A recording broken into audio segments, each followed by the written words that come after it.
Ladies and gentlemen, boys and girls, my name is KameloxYx, and today I'd like to welcome all of you to a Pokemon Wi-Fi battle brought to you by the lovely PokeMoshPit.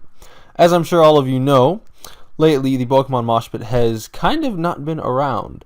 However, fear not, the PokeMoshPit is back better than ever, with more videos than you can imagine, and just in time for summer vacation.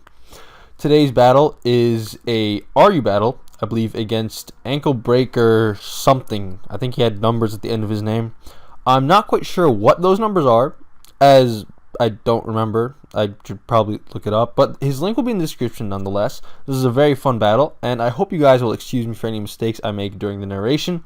Of course, I'm always looking for your feedback, so if you guys could give me some of that at any time during the video, I will gladly accept it. But without further ado, let's get on to the battle. Okay, so the battle starts off with me sending out my Rotom and him leading with his Amoonguss. Now my Rotom is, I believe, Choice Specs, so I was hoping to be able to trick off my Choice Specs onto this Amoonguss, even if it means I had to take his Black Sludge, because by putting the Specs on him, I'd be able to stop him from going for Spores, etc. But he's going to switch in his Magneton, and I'm going to trick at my Choice Specs, which isn't too bad, but it's actually going to hurt a bit in a second because I don't have anything on my team that wants to take a Specs Thunderbolt, and my Rotom can't really do anything to this Magneton. So I'm going to opt to switch out, and I have to fodder something, unfortunately. I was hoping he wouldn't go for the Thunderbolt, because, you know, who would Thunderbolt a Rotom?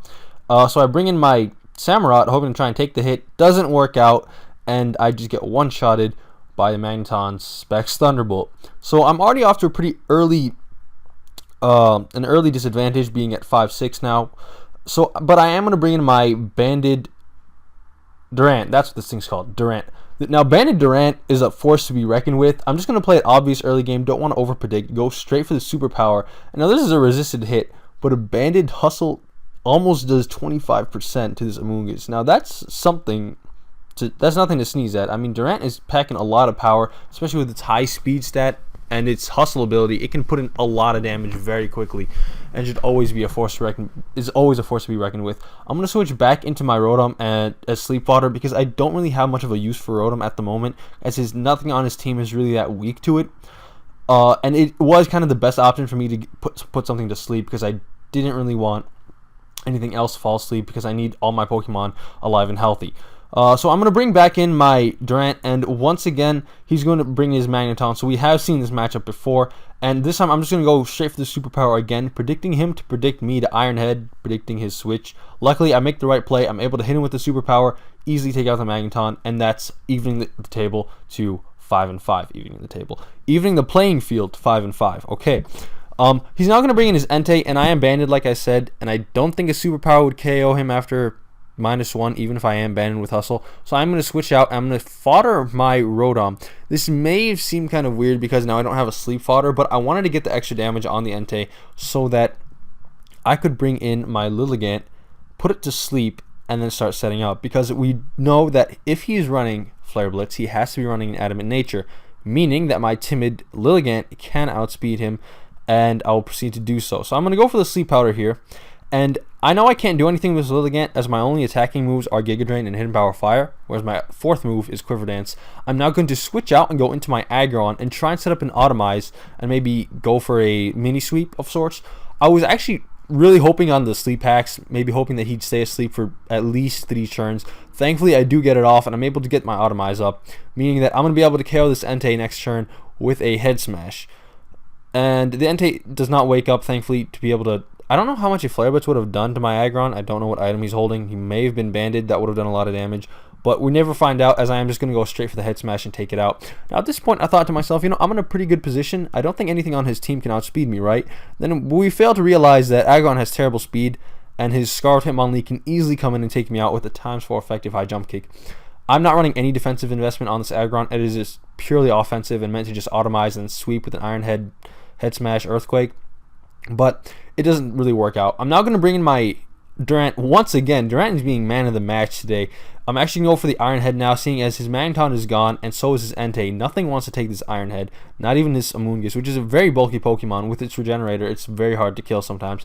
He's going to bring it in, realize it's not really working out for him, and then go back out to his, or switch out to his Wartortle.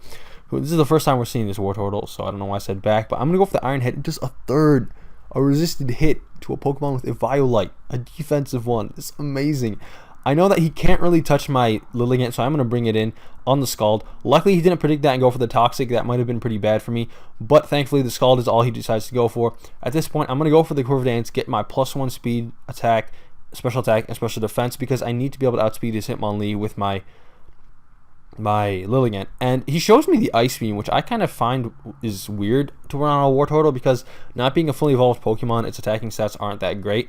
I probably should have started setting up more, but I just felt that I shouldn't, because I needed to get my health back, and if I kept setting up, then maybe his Hitmonlee was carrying the Sucker Punch, even though it was Scarfed. And that would have been really bad for me, because if I lose this Lilligant, I basically lose the game. He's not going to bring in his Mesprit, and I'm able to put this thing to sleep with the Sleep Powder. I refrained from putting his Wartortle to sleep because this thing would be harder to kill.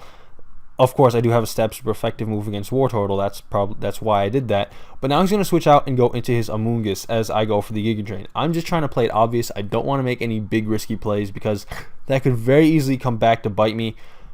The Giga Drain is, I think, 4 times? No, or just 1 time resisted. No, 4 times resisted, because he is Grass and Poison. So it doesn't do a lot of damage, but because of the damage I got off earlier with the Iron Head, my Hidden Power Fire at +1 is able to take out this Amoonguss. And that's amazing. I mean, Life Orb setup Lilligant is such a threat in RU. It is crazy. I think this thing is RU. I haven't played RU in forever. I hope it isn't UU. That would be terrible. But in comes Hitmonlee. I'm going to go for the Giga Drain at +1. I'm not quite able to take it out, because whether they or not they look at the Hitmonlee, Hitmonchan, Hitmontop, they all have very good special defense. It's actually kind of funny to look at, but they have, I think, over 100 base special defense, which is really something you wouldn't expect from a Hitmonlee, because it's so lanky.